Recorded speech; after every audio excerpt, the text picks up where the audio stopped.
Welcome back to In the Loop. I'm Lindsay. And I'm Emma. Nice to see you guys. So if you caught our last episode, we kind of previewed some things that happened over the weekend and during this week. One of those is they happened. The Grammys, and they happened. And we have so many thoughts, opinions, intel, the whole nine yards. And I want to start off with the performances. Yes. I loved them. I feel like everyone had their own thing, and everyone got the flowers that he deserved. And I feel like some people should have gotten them a little more, but we will get into that in a minute. Yeah, so it's just a few of the performances that happened. Let's just say Sabrina Carpenter, Justin Bieber, Bruno Mars, who came back from I don't even know where, but yeah, and all these performances kind of ranged in the sets and set style. Yeah, so Justin Bieber, for instance, it was just him and his guitar on stage making his own music and backtrack to one of his newer songs. And I thought it was great. Which he hasn't been performing in 4 years? Exactly, yeah. It's been a while since he performed, and I love the statement that it made. I feel like all the statements that were happening during the Grammys, too. Oh, for sure. They were definitely needed with Justin Bieber, Chappelle Roan, Billie Eilish. Everyone made their mark, even Cat's Eye too. If you guys don't know who Cat's Eye is, they're a girl group that I'm pretty sure stemmed out of a Netflix show, and they know how to perform. Vocal wise, for Justin Bieber? No, for Cat's Eye. Oh, okay, I see. I didn't love, but they know how to perform. Yeah, they put on a great performance and show. And I'm going to go back to Justin Bieber really quick because, again, it was just him and his guitar. It wasn't this big performance. And I also made a statement just saying, you don't need to have a huge set and and backup dancers and performers and props to have a great song and a great, performance. No, exactly. That's the thing too. It's good having a little bit of both. With Sabrina Carpenter, she had a dove with her. Yeah, that's caused a little controversy, but that was we would need to get into crazy. That was absolutely crazy. Sabrina did great too. Nothing will ever beat out. I think it was her Grammys or the VMAs last year where she had the blue silhouette, the tap dancing, coming from a retired dancer myself. Same here. That performance will just forever have a spot in my heart. Yeah. And also, too, the outfits on the runway this year, a lot of people, except for Chappelle Roan, stuck to black and white and formal. Yeah, I agree. Last year, Sabrina Carpenter wore a blue satin dress, and this year she wore a white lace dress. And it was beautiful. A lot of people wore, tuxedos, nice formal attire. Some people wore more controversial outfits, but Chappelle Roan, again, statements we've been talking about. Yeah. She definitely made her statement with her outfit being kind of the only one in color. And a lot of people had a lot to say about it. But to be honest, I loved it. I loved the outfit. It made a statement. It caught your eye a lot in many ways. And I love that she is kind of the one that's out of the box. Yeah. And everything. With her music, the artist that she is, and even with the paparazzi too. Sabrina brought it up after she yelled at them last year and was like, "You guys are so quiet." She put you really into place. Put you guys in, put you in place, put you guys into shape. So it was nice. It's nice seeing the boundaries, the statements work, and everyone just coming together in a way. Yeah, it seemed like a very, a friendly event this year. Nothing really too too controversial. It was just nice, watching something for entertainment. Exactly. And seeing issues. The anticipation of who's going to win. Now we can get into that a little bit more of the awards. And I don't know if you've caught on, but I like Sabrina Carpenter. Yeah, I keep mentioning her, and I was surprised that she didn't win a single. I'm shocked she got snubbed. I don't care what anyone says. A Man's Best Friend was because people are getting mad that her Man's Best Friend album sounds a lot like her past. And I'm but it's good to have similar sounds. You don't have to have a different sound every time because that's what builds you as an artist. Noah Khan doesn't have the same sound throughout anything. No.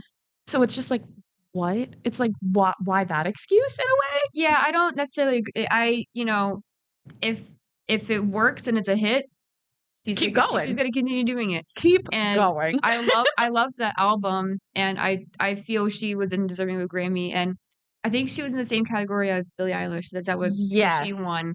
She won Record of the Year with Wildflower, which, yes, the album came out in 2024. But Wildflower came out as a separate single last year, so that's why she was able to get away with it, which I feel like is a little unfair. A little bit. A little bit. A little bit. I was surprised. You know, she's known for winning at least a couple of Grammys each year. But even the year before, she didn't win anything. That's true, and she only for the won original one this year. album. But when she first started, she won like 2 or 3 a piece. You know, it's so crazy. It you know, every year is different. It catches you. Yeah, it throws you for a loop. No, exactly, because the Best New Artist, Olivia Dean won, which she's absolutely phenomenal. Beautiful voice. I agree with that. You know, I feel like Alex Warren should have won. I don't know. I have a special spot for him. His performance too was great, even with all the technical errors. He handled it like a champ. Like, I just feel like the song Ordinary was at weddings. Like, it was so mainstream, but it's like, what does the Recording Academy want? Like, I would love to even like sit down and talk with them, because it's like, do you want someone who's really mainstream or someone who just comes out of like the woodworks? Like, what do they see in these artists that maybe we're not? Exactly. Like, you know, what sets them apart, and you know, the categories which they're, you know, judged in.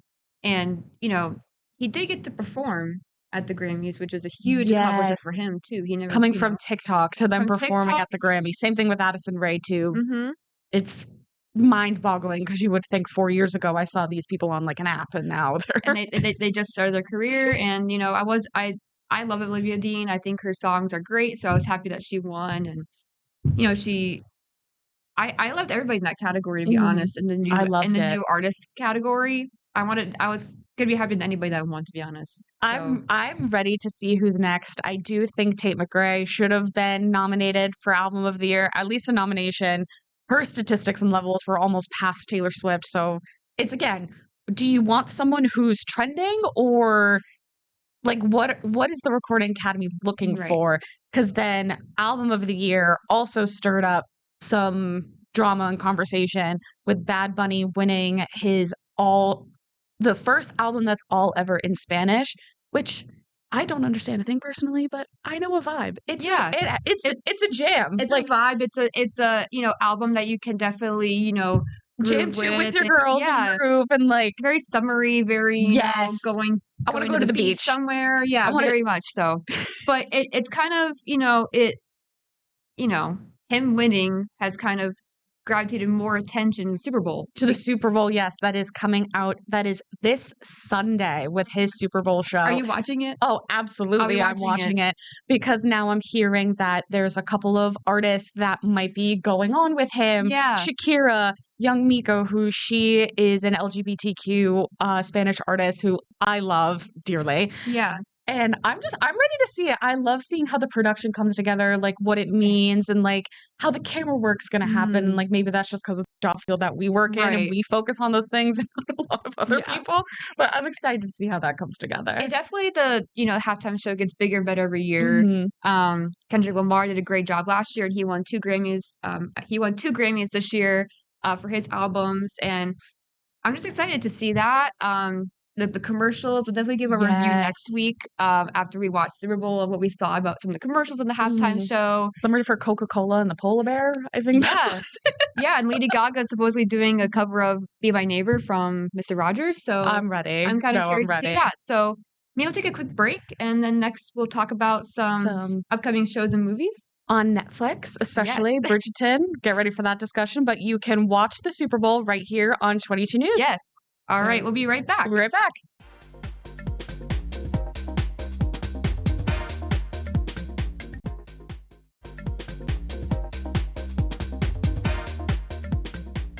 All right, welcome back to In the Loop. And, we just talked about some things with the Grammys. And now we're going to transition to a little bit more in terms of shows. And one of the new seasons of Bridgerton just came out. And Part 1. Part 1 of the new season. Yes. What season is this 4? This is season 4. Yes. So with Bridgerton, it's about each of the children, and it's based on a book series. And so Benedict Bridgerton is child number 2. Yes. And his storyline is more of the forbidden love, like what should not happen. Part 1 is 4 episodes, and when I tell you I'm angry. Benedict, we need to have a conversation. I've heard that there's, some mixed reviews on this season. Yes. I've heard that season 2 has been like the reign superior. Yeah, the top. I didn't appreciate season 2 enough. I think I've heard that they're going by the book the most in Benedict's season 4, but they did the twist at the end, and no. Like, that's the only way I could say it. So, spoilers. So sorry if you're planning to watch. That's okay. So after Benedict finds his love interest, Sophie, instead of being like, let's get married, he says, in quotation marks, be my mistress. Because in that time period, like, the higher class and, like, the maids were, like, the mistresses. That's, like, the name that they were given. I see. Okay. And we were like, you just declared your love for this woman just to ask to be the mistress. But in the book, they get married. So I'm like, maybe, so they were probably just trying to, I feel like that happens a lot with book adaptations to movies or TV shows where they have to twist it a little bit. They have, yeah, like they have to make it, either longer or different ending. Like, I've seen a lot of adaptations to books and movies, and it's like, hey, that wasn't in there. Like, that didn't happen. The ending's different. But how does it differ from, like, the other seasons, would you say? Like, each season I feel like has, like, a different love story. So, like, in season 1, you have, like, a fake relationship. Season 2 with Anthony, the first son, you have, like, enemies to lovers, which the push and the pull, that's what got everyone. In season 3, which I loved, you have, like, friends to lovers, because you have, like, Penelope, who was kind of like, people are saying, like, the ugly duckling sister, and, like, she found her love with her best friend. And then this season's, like, the forbidden love, the Cinderella story, and it goes through each of the children. But the one thing I like with the Bridgerton series, it's like, it's focusing on the main couple, but, like, you get different stories and plots and things like that, which is amazing. And now there's even a bigger twist coming up with one of the siblings, Francesca, and that's been stirring up some situations. Yeah, Spoilers. I've heard that she's one of, like, the most, like, more favorite characters, I would say, in the show. Like, they're known for being, and people, like, love her story, and I think they're changing it up, and I think they're changing it up in a way that it could touch so many people, like, no matter what. So I'm ready to see that. And also Eloise too. I feel like Eloise is definitely, like, the sibling who, like, doesn't follow society standards and like is more, like, quirky, and, like, I feel like I'm that in, like, my family too. So I'm ready to see how her, like, season comes together. So the characters are relatable. Yes, even though it is a period piece. Yeah. So, like, it's a weird push and pull of that in a way. And how many siblings are there? Because that kind of determines, like, how many seasons we're gonna get. I think 7 or 8. Wow. Okay. So the show is not stopping. It's not stopping. So as the season continues on, I'll give it a watch. I haven't gotten a chance to sit down and watch it. So I'm gonna give it a watch based off of your recommendation. Yes. And give, so we'll keep update to that. But speaking of, like, new twists and turns in media, there's a new movie trailer out for one of the most well-known movies. Iconic movies. Devil Wears Prada 2 trailer, the full one, was just released. Yes. And I can't wait to see I'm ready. The character development, the storyline of what Dylan's with a lot of the characters. A lot of the original actors are in it, like Emily Blunt, Anne Hathaway, Daley Tucci is in it. All of the original actors, like, in the main group, are in it. So, I'm ready. And I've heard there's gonna be a lot of celebrities gonna be kind of a lot of cameos. Yes, I've heard Sydney Sweeney's supposed to make a cameo. I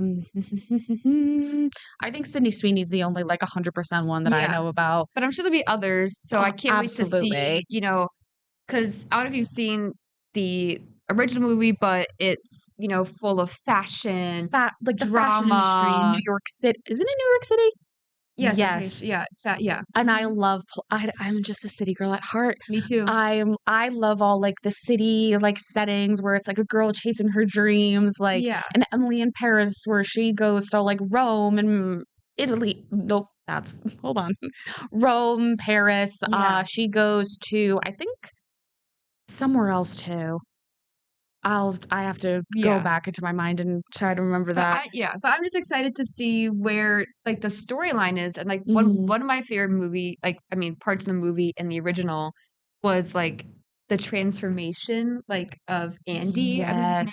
Andy's transformation, because she came into the fashion scene not knowing really anything, and then as she started to continue to work at the fashion industry, she has this whole transformation of her different outfits, different hairstyles, and I love to see that in movies. Like I love to see like in Princess Diaries. Yes. And there's a rumored third. Oh, I saw that and I'm ready. So there's a lot of new things coming out, which I'm so excited for. And I guess like one of the newest things is if you've heard our show before, we kind of talk about Dance with the Stars a little bit. And one of the contestants from last season, Whitney Levitt, she is now the star. Officially a Broadway actress. Yeah, she's a star of Chicago on Broadway as Roxy Hart. Yes, and she just made her debut this week, I believe. Yes, it was on Wednesday, and I saw a couple of videos. You're technically like not supposed to videotape from what I found out last time, and she did absolutely phenomenal. I gotta give her credit. She is a mother of 2 kids, and she's going chasing her dreams, and like I gotta give her some credit where credit's due. And like again, where I just love the city. Like I'm ready for Devil Wears Prada to see another girl chasing her dreams, and then you just see kind of like Whitney do it in real life. There's other shows like Carrie Diaries. Yes, like she chases her dream in the city, and like hopefully that will be my fate for myself because I know I love New York. Me too. I love New York. My childhood dream was to be a Broadway actress. Yes, I've seen the Rockettes. I saw a Broadway show and I was like, oh, this is just, it feels like home. Like it feels like home. So I hope these new movies and musicals kind of bring that feeling to me as well. Like, oh, I'm at home. The nostalgia. I'm in the city, from my living room or the movie theater wherever we decide to go see the movie. But definitely when that comes out, I will be in theaters seeing that. Devil Wears Prada too. We're going together, obviously. And guess what? We will have our thoughts and opinions on another episode of In the Loop. Yes, we will. So keep on next week. But we have one more break we're going to take before we dive into a review of something that you experienced Dancing with the Stars show. Yes. So we'll be right back. So much to talk about. We'll be right back.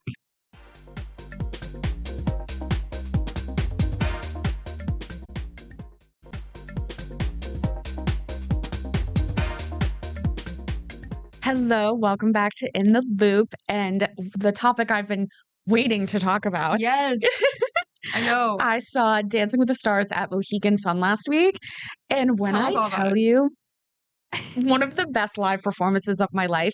Like you would think it would be like a 2-minute routine, and then we would sit down and like chat for like 10 minutes.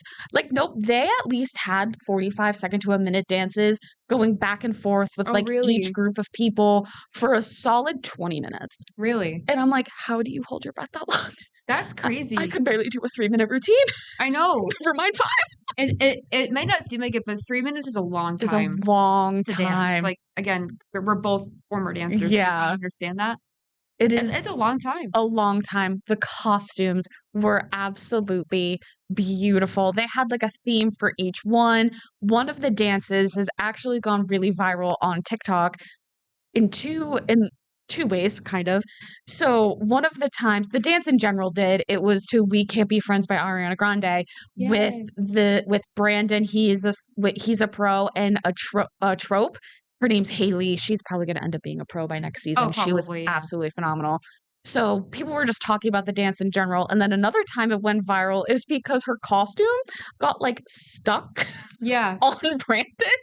And he was just kind of like, okay, I need to so I don't drop her. Like, it's just crazy how these dancers think so fast on their feet. Yeah. When going through any dire situation, the dance was literally beautiful. I don't mean to interrupt you, but another viral part that I've seen on social media, Dance with the Stars, is Brandon's shirt on backwards. It's one of those what kind of tank tops are they? It was just a simple black tank top. Yeah. But I think in the back, the neck like the line was up higher. It's higher, so when he wore it backwards, it looked like a halter top. Yeah. And guess what? He looked adorable and danced through it all. And every other guy had the shirt on right, so you can kind of see. Like you could tell. You could tell it backwards. But I think he made a TikTok about it. It was funny, just being like, all right, absolutely I'm going to put my shirt on right this time. It was before my show, too. He was like, guys, Mohican Sun, like, I will put my shirt on the right way. We're like, Brandon, we love you. It's okay. And it was hysterical. I want to know your thoughts on Emma and Alan's dance because they're an actual couple in real life. Okay. Alan was not there at Mohican Sun. What? Yeah, I was shocked. Me and my friend were really sad. He had prior commitments, but they had their little, like, understudy dance. My jaw was on the floor. His name is Keaton. He was on So You Think You Can Dance. I think he won season 17. Okay. I could be incorrect. So sorry if I am. Shout out Keaton. You did great. And he was absolutely phenomenal. I want him on, like, the next season. It was just how he, like, had chemistry with literally everyone. He danced with Daniela, Jenna, Brittany, even, like, Ezra for a hot second. And just, it's crazy how these dancers develop chemistry with each other in so many, like, different ways, whether it's just, like, really close friends or they're supposed to act like lovers in the dance. Oh, that's great. Daniela? My next question was the Ferrari she drove the show. Ooh. My favorite dancer probably in the group, Daniela and Jenna, they were absolutely phenomenal. Didn't they do dance together with, like, their husbands? Yes. Love that. It was beautiful. My jaw was on the floor. Daniela also did one with Pasha by herself.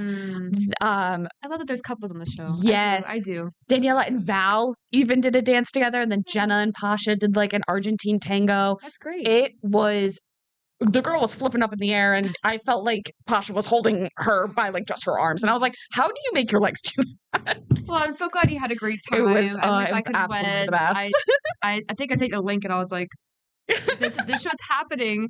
I could talk about it for hours. I'm so glad you got to go. Thank you. What else we wanted to mention before we end is that the Olympics are starting. Yes, we have the Olympics. They start Friday. Mm-hmm. So keep an eye out for that. You can also watch that on 22 News as well. I'm excited for, like, the cross country skiing. I'm excited to see all that. I'm ready for the hockey. Games. Yeah, all the winter games. I'm ready for the hockey, like my little heated rivalry show. So let's see if the U.S. wins. The opening. Yeah, I'm excited to see all of that and how that entails. So we'll give also, updates on the Olympics as it continues. But I think that's it for our show this week. I think that's it for today. Thank you for watching In the Loop. My name is Emma. I'm Lindsay.